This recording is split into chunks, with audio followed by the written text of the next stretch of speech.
తూర్పుగోదావరి జిల్లా Kovvur Gammon bridge దగ్గర భారీగా గంజాయి పట్టుబడింది. 172 కేజీల గంజాయి పట్టుబడినట్లుగా అధికారులు వెల్లడించారు. పట్టుబడిన గంజాయి విలువ సుమారుగా 5 లక్షల రూపాయలు ఉంటుంది అన్నారు. అక్రమ రవాణాకి పాల్పడుతున్న లారీ, ఆటోను సీజ్ చేశామని చెప్పారు.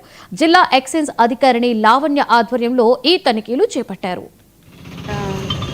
గంజాయి రవాణా చేస్తున్న సమాచారం మేరకు వెంటనే టీం వచ్చి ఇక్కడ చెక్ చేయడం జరిగింది. ఈ క్రమంలో ఒక 86 ప్యాకెట్లని వీళ్ళు గుర్తించారు.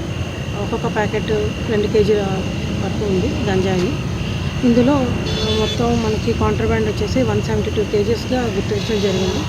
దీన్ని డొంకరాయి నుంచి కోయంబత్తూరుకి తరలిస్తుండగా ఇక్కడ డొంకరాయి నుంచి ఇక్కడ వరకు ఆటోలో తీసుకొచ్చి ఇక్కడ నుంచి లారీలోకి ట్రాన్స్ఫర్ చేస్తుండగా మనం పట్టుకోవడం జరిగిందండి. ఈ లారీ వారిని విచారించగా లారీ ఇక్కడ నుంచి కోయంబత్తూరుకి వెళ్తున్నట్టు తెలిసింది. కలకట్టా నుంచి వస్తుంది ఈ లారీ. కలకట్టా నుంచి వస్తున్న లారీకి మధ్యలో వీళ్ళకి బేరం కుదిరి వీళ్ళు ఇక్కడ నుంచి కోయంబత్తూరు తీసుకెళ్ళడానికి సిద్ధంగా. ఇలా మనకు వచ్చిన సమాచారం మేరకు ఈరోజు ఈ కేసు డిటెక్ట్ చేయడం జరిగింది.